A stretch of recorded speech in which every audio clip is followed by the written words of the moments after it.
Siang itu Ariana diajak oleh Herman dan Widya makan siang di sebuah restoran oriental yang sedang naik daun saat ini, karena tempatnya yang terlihat begitu asri dengan banyak tanaman di sana layaknya sebuah taman. Ketika mereka tengah asyik menikmati makanannya, tiba-tiba Edgar menghampiri mereka.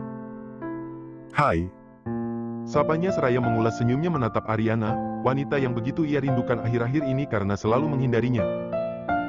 Ariana langsung mengangkat kepalanya dan nampak terkejut ketika melihat laki-laki yang selalu ia hindari itu sekarang berdiri di depannya. "Ed, kamu di sini juga?" sapanya. "Iya, kebetulan aku juga sedang makan siang di sini," sahut Edgar.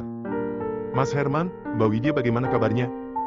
imbuhnya lagi seraya menatap Herman dan Widya bergantian. "Kami baik Ed, kamu sendirian?" tanya Herman. Sama teman-teman. Sahut Edgar. "Aku kira sendirian, jadi gabung saja sama kami," ucap Herman lagi. "Bisa-bisa."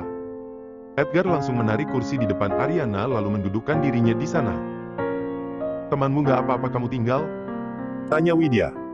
"Santai aja mbak, mereka ramai-ramai kok," sahut Edgar, kemudian ia mengulas senyumnya menatap Ariana. "Lama tak bertemu, kamu jarang menjemput Rico ya?" imbuhnya lagi pada Ariana. "Iya, Victor yang selalu menjemputnya," sahut Ariana. "Apakah Demian masih sering mengancammu?" tanyanya khawatir. "Enggak." Ariana menggelengkan kepalanya.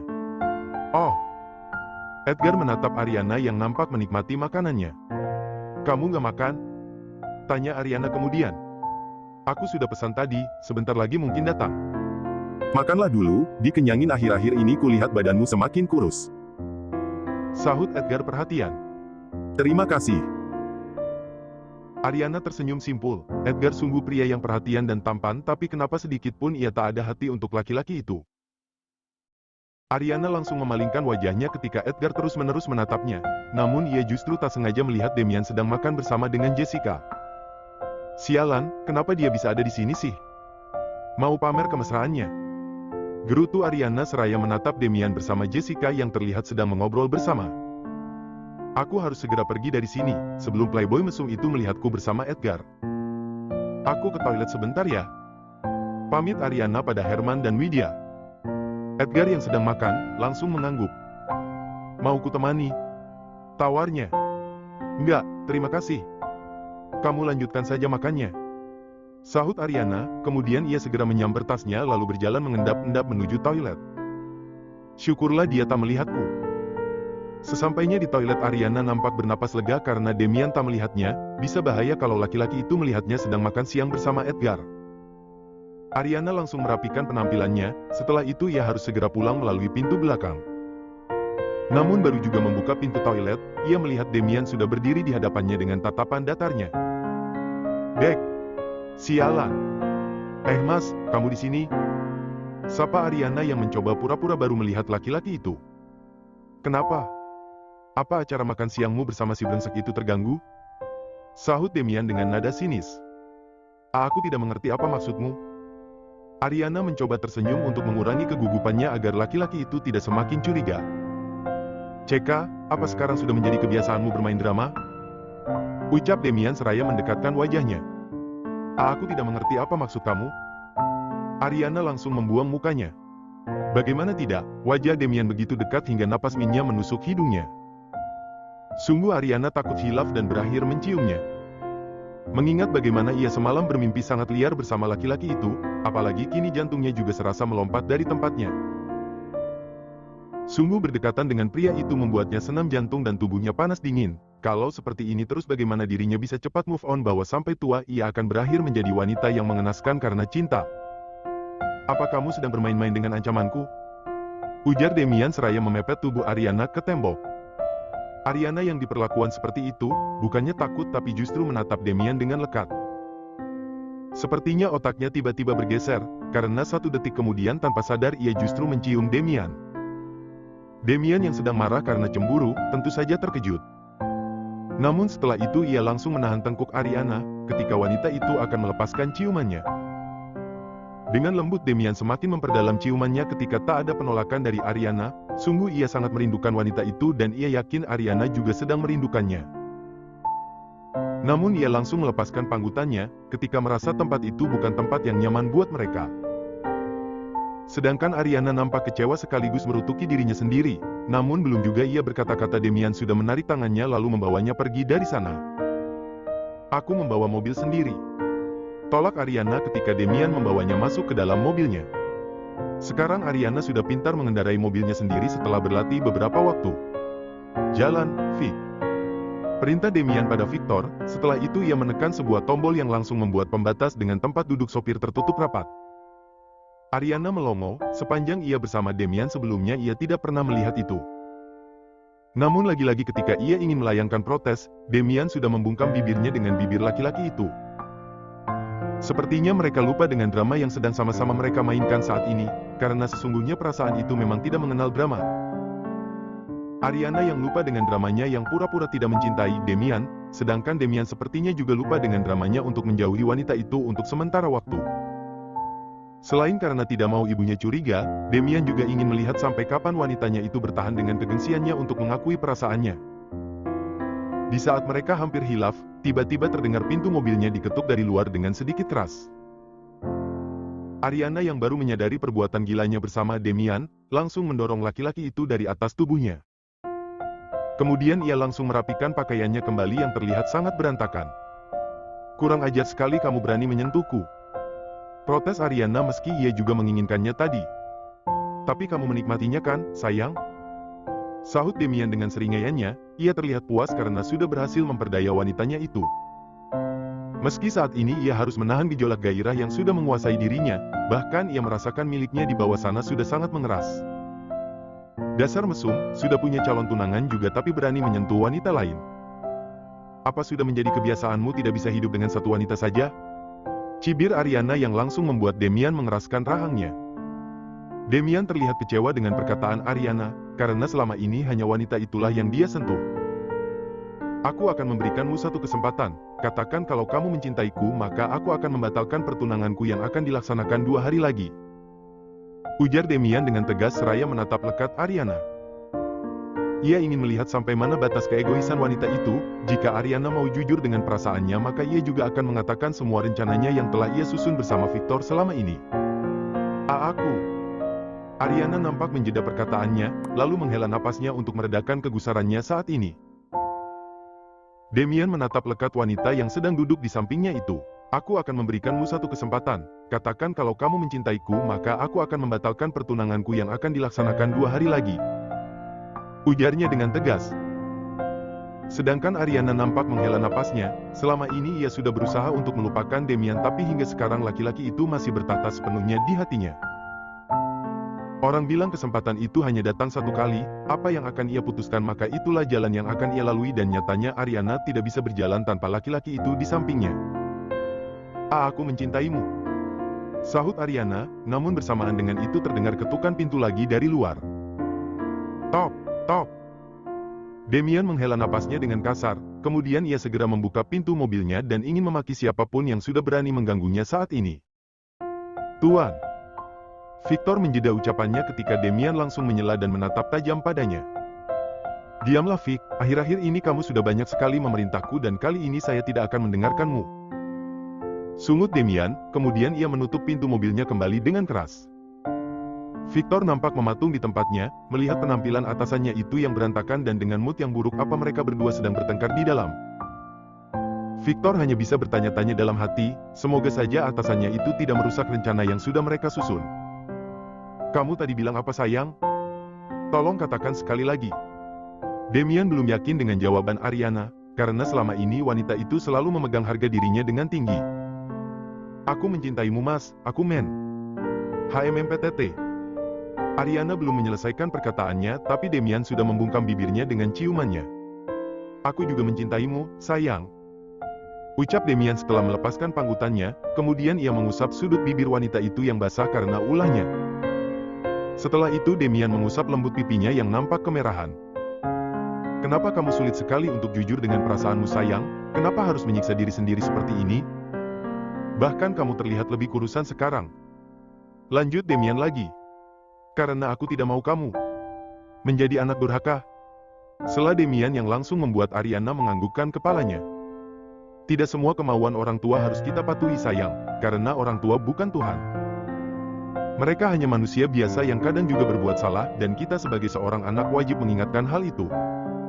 Imbuhnya lagi. Jadi apa kamu akan membatalkan pertunanganmu dengan wanita itu? Tanya Ariana memastikan. Tentu saja tidak sayang. Apa? Jadi kamu masih mau melanjutkan pertunanganmu setelah aku mengakui perasaanku? Dasar playboy mesum, apa kamu mau beristri dua hah? Sungut Ariana sembari memukuli Demian secara membabi buta hingga membuat laki-laki itu mengadu kesakitan. Sayang sakit, kamu benar-benar seperti Tano. Keluh Demian. Siapa suruh jadi laki rakus banget, kalau begitu aku tarik lagi kata-kataku tadi. Sungut Ariana kesal. Astaga sayang kamu salah paham, sebenarnya selama ini aku sedang membuat rencana untuk menyadarkan mama bahwa wanita-wanita pilihannya itu nggak ada yang baik dan semoga kali ini mama akan menyadari kesalahannya. Ujar Demian menjelaskan. Ariana yang menatap kesal padanya perlahan merubah mimik wajahnya. Kamu serius? Ucapnya kemudian. Tentu saja, bukannya cinta harus diperjuangkan. Tapi sepertinya aku hanya berjuang sendirian. Sindir Demian. Bukan begitu, tapi mungkin aku juga hanya cinta sendirian. Sela Demian lagi dengan mimik sedih yang sengaja dia buat-buat. Ariana yang melihat itu nampak menyesal, harusnya dia juga berjuang untuk mendapatkan restu dari ibunya Demian. Bukan menjadi pengecut dan menyerah sebelum berusaha. Maafkan aku. Ariana langsung memeluk Demian dengan erat, seakan takut laki-laki itu akan meninggalkannya. Sedangkan Demian nampak terkikik, karena sudah berhasil membuat wanita itu merasa bersalah. Kamu tertawa? Cebik Ariana ketika baru mengurai pelukannya. Melihat Ariana kesal, Demian semakin tertawa nyaring. Sungguh hal yang mengasyikkan bisa menggoda wanita itu lagi. Ih jahat banget sih. Ariana memukuli dada bidang Demian, namun laki-laki itu langsung memegang tangannya dengan erat lalu membawakan ke dalam dekapannya. Apapun yang akan terjadi ayo kita hadapi bersama-sama, aku akan menjadi orang terdepan untuk melindungimu dan Rico. Ucap Demian yang langsung membuat Ariana mendongak menatapnya. Lalu bagaimana kalau ibumu tetap tidak merestui kita? Ucapnya kemudian. Aku yakin mama akan merestui kita, tunggu hari pertunangan itu tiba akan ada kejutan di sana. Sahut Demian. Apa? Rahasia? Ayo katakan mas, aku penasaran. Bujuk Ariana.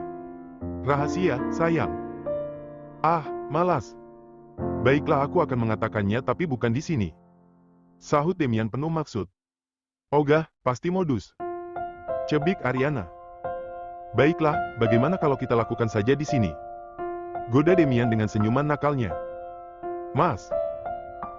Teriak Ariana kemudian ia langsung membuka pintu mobil tersebut dan berlalu keluar meninggalkan Demian yang masih tertawa nyaring. Setelah Ariana masuk ke dalam rumahnya, Demian segera keluar dari dalam mobilnya. Tuan, saya sudah menyuruh anak buah saya untuk mengantar Nona Jessica pulang. Ucap Victor saat melihat Demian keluar dari mobilnya. Terima kasih. Sahut Demian yang tak terlihat marah seperti sebelumnya. Jadi apa Anda akan kembali ke kantor? Tanya Victor kemudian. Kosongkan jadwal hari ini sampai malam dan bawa pekerjaanku ke sini saja. Sahut Demian. Tapi Anda masih ada beberapa meeting lagi, Tuan. Saya bilang kosongkan dan jangan ganggu saya karena hari ini saya akan menginap di sini. Tegas Demian. Lalu bagaimana dengan rencana kita selanjutnya, Tuan? Untuk selanjutnya biar saya yang menjalankan rencana saya sendiri. Tegas Demian. Baik Tuan, lalu bagaimana kalau Nyonya Besar bertanya tentang Anda? Katakan saja saya sedang sibuk dan suruh Mama menyiapkan pesta sebaik mungkin. Perintah Demian dengan tegas. Baik Tuan. Sahut Victor mengerti. Setelah itu Demian langsung melangkahkan kakinya masuk ke dalam gerbang rumah Ariana. Hari ini ia ingin menghabiskan waktu dengan wanita itu dan juga sang putra. Keesokan harinya. Mas kamu nggak ke kantor? Ariana mengguncang pelan tubuh Demian yang nampak masih terlelap tidur. Sebentar lagi, sayang. Sahut Demian seraya menarik tangan Ariana hingga wanita itu terjatuh ke dalam pelukannya. Mas, aku mau mengantar Rico sekolah. Protes Ariana. Biar Victor yang mengantar, sayang. Demian nampak menenggelamkan kepalanya di ceruk leher wanita itu lalu menciumnya dalam-dalam aroma tubuhnya yang harum. Nggak bisa mas, hari ini ada pertemuan wali murid dan aku harus datang. Tolak Ariana. Baiklah, kamu sangat menyebalkan. Demian melonggarkan pelukannya sembari menggerutu kesal. Bahkan semalam kamu meninggalkanku tidur sendiri. Imbuhnya lagi. Mengingat bagaimana semalam Victor membawakan pekerjaannya ke rumah hingga tengah malam ia baru menyelesaikannya dan ketika masuk kamar Ariana sudah terlelap tidur. Memang kita mau ngapain mas kalau bukan tidur, lagi pula aku tidak mau melakukan itu sebelum kita menikah. Tegas Ariana, ia juga seorang wanita dewasa dan menyadari apa yang laki-laki itu inginkan darinya. Kan tipis-tipis saja, sayang. Celetuk Demian dengan pandangan menggoda dan itu membuat Ariana ingin menendang laki-laki itu agar otak mesumnya sedikit benar. Nggak ada itu tipis-tipis, mas. Tegas Ariana lagi. Tega kamu sayang. Biarin. Sungut Ariana seraya melangkahkan kakinya pergi. Lihat saja nanti sayang, setelah menikah aku akan mengurungmu di kamar. Teriak Demian ketika Ariana dengan tak berperasaan meninggalkannya seorang diri. Sedangkan Ariana tetap saja melangkahkan kakinya meninggalkan kamarnya karena khawatir telat ke sekolahnya Rico. Sesampainya di sekolahnya Rico, Ariana yang baru turun dari mobilnya nampak terkejut ketika melihat Nyonya Anggoro sudah berdiri di depan gerbang sekolahnya Rico. Ini pertama kalinya Ariana bertemu dengan wanita parubaya tersebut setelah kejadian di pesta beberapa waktu lalu. Ariana mendesah pelan, namun kemudian ia segera menyapa wanita tersebut yang terlihat sedang menunggunya. Apa kabar, Tante? Sapa Ariana dengan mengulas senyumnya tak peduli wanita itu menatap tak suka padanya. Tentu saja, saya sangat baik sekali. Sahut Nyonya Anggoro dengan angkuh. Syukurlah, kalau begitu saya permisi dulu karena sebentar lagi ada pertemuan wali murid. Ucap Ariana kemudian berlalu meninggalkan wanita parubaya tersebut. Tunggu. Sergah Nyonya Anggoro yang langsung membuat Ariana berhenti. Ini undangan pernikahan Demian dan Jessica, kuharap kamu membawa Rico besok untuk menyaksikan hari bahagianya papanya. Nyonya Anggoro menyerahkan sebuah undangan pada Ariana. Mi menikah? Ucap Ariana terkejut, bukannya mereka hanya bertunangan saja tapi kenapa tiba-tiba menikah? Ariana nampak terkejut ketika Nyonya Anggoro memberikan sebuah undangan pernikahan dan bukannya undangan pertunangan padanya. Tapi ia tidak mau menunjukkan keterkejutannya, agar wanita parubaya itu tidak semakin memprovokasinya. Terima kasih Tante, saya pasti akan datang. Ucapnya dengan tersenyum ramah. Kamu tidak terkejut? Nyonya Anggoro nampak memicingkan matanya ketika melihat reaksi Ariana yang tidak seperti dugaannya. Bukannya wanita itu harusnya terlihat sedih atau menangis, karena laki-laki yang dicintainya tiba-tiba menikah dengan wanita lain. Ariana nampak mengulas senyumnya sembari menggelengkan kepalanya pelan. Bagi orang miskin seperti kami, jodoh dan kematian itu ada di tangan Tuhan Tante. Jadi saya menyerahkan semuanya padanya, karena jika sudah jodoh sesulit apapun jalannya pasti pada akhirnya akan kembali bersama. Sahut Ariana kemudian. Jadi kamu yakin Demian adalah jodohmu? Cibir Nyonya Anggoro, mengingat mereka sudah lama berpisah tapi pada akhirnya bersama lagi. Tidak, ia tidak akan membiarkan itu terjadi. Saya hanya mengikuti alur Tuhan, Tante.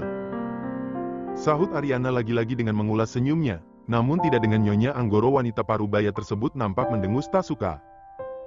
Baiklah kalau begitu saya permisi dulu, Tante.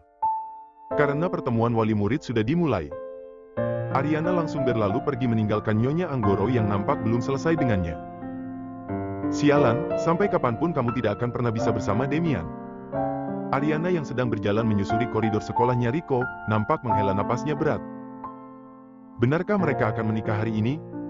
Tapi kenapa Mas Demian tak cerita? Menyebalkan sekali sih kamu Mas, kenapa tidak cerita apa rencanamu? Malam harinya.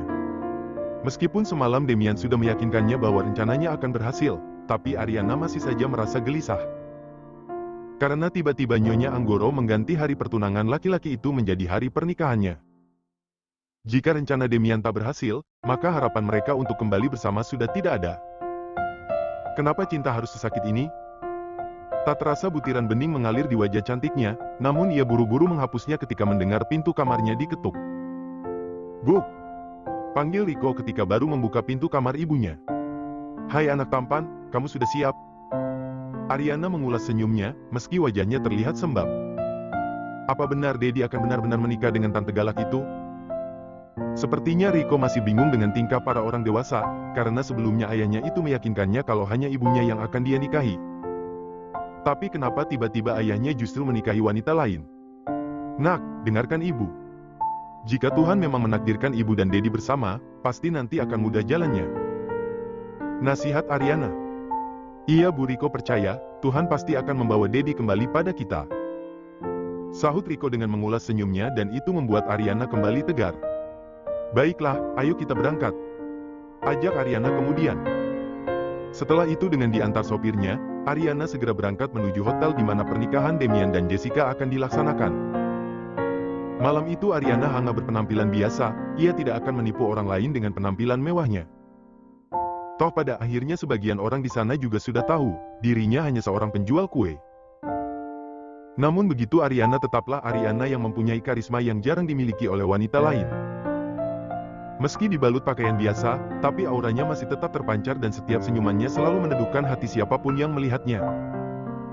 Dengan menggandeng Riko, Ariana masuk ke dalam hotel tersebut dan menyerahkan 2 buah undangan pada panitia di sana.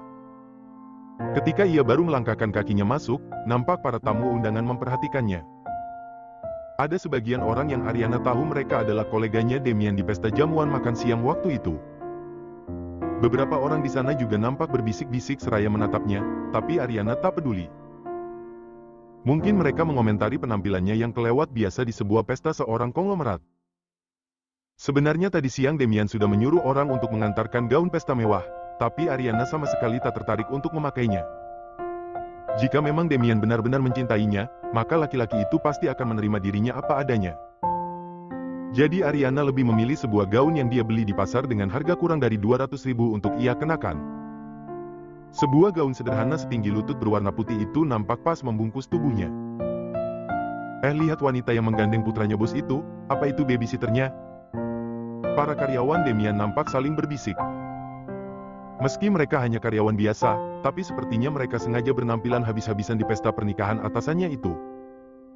Mereka semua nampak memakai pakaian terbaiknya dengan brand-brand ternama. Masa sih babysitter secantik itu, jangan-jangan wanita itu ibunya putranya bos?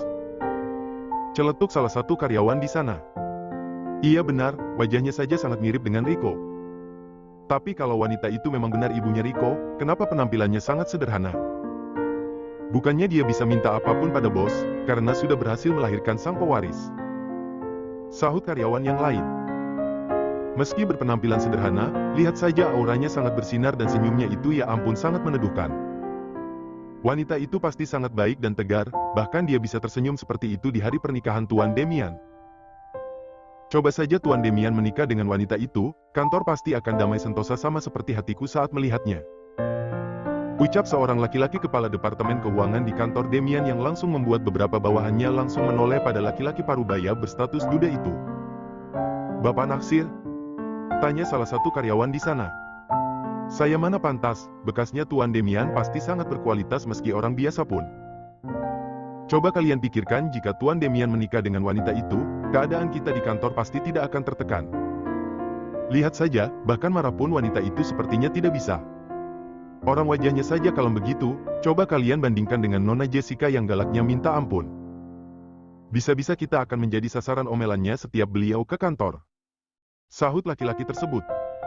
Benar juga ibarat kucing unyu versus kucing garong. Celetuk salah satu karyawan laki-laki di sana yang langsung membuat mereka semua tertawa. Buk, apa Riko boleh berkeliling di sini? Tanya Riko ketika mulai bosan. Jangan jauh-jauh ya sayang dan pastikan kamu selalu bersama Om John. Tita Ariana pada putranya tersebut. Siap ibu cantik, ayo Om John. Sahut Riko kemudian ia mengajak sopirnya tersebut berkeliling di sana. Om, Tante. Sapa Riko ketika melihat beberapa orang karyawannya sang ayah yang pernah ia temui di kantor waktu itu. Astaga bos kecil, kamu masih ingat kami? Ujar kepala departemen keuangan tersebut. Ingat dong, Om. Sahut Riko ramah. Dad, tadi kesini sama siapa? Bisik salah satu karyawan tersebut, mengingat John salah satu anak buah Victor selalu mengawasi bocah laki-laki itu. Sama ibu dong. Sahut Riko. Ibu kandung kamu? Tanya mereka tak percaya. Tentu saja, cantikan ibunya Riko. Ucap Riko seraya memandang sang ibu yang kini nampak bersama Herman dan Widya. Sangat cantik. Sahut mereka, para karyawan tersebut nampak terkejut meski sebelumnya sudah mereka tebak. Victor yang tiba-tiba datang langsung berdehem ketika melihat segerombolan karyawannya sedang bergosip ria dengan Riko. Jika ingin bergosip, lebih baik kalian pulang saja. Tegurnya dengan tegas. Maaf, Tuan. Sahut mereka. Ayo Rico, ikut Om ke ruangan Dedi. Kemudian Victor langsung mengajak Rico berlalu pergi dari sana. Beberapa saat kemudian nampak kedua mempelai memasuki tempat acara tersebut yang disambut dengan iringan tepuk tangan dari para tamu undangan. Mereka nampak terpana dengan sepasang pengantin konglomerat yang terlihat sangat serasi itu. Kamu baik-baik saja, Rin? Edgar yang entah sejak kapan datang tiba-tiba menggenggam sebelah tangan Ariana, berharap wanita itu tegar. Ariana hanya menjawabnya dengan anggukan kepalanya pelan seraya tersenyum tipis. Sedangkan Demian yang melewati mereka nampak menatap tak suka ke arah Ariana dan Edgar, apalagi melihat tangan laki-laki itu menggenggam tangan Ariana. Sialan, beraninya dia cari kesempatan.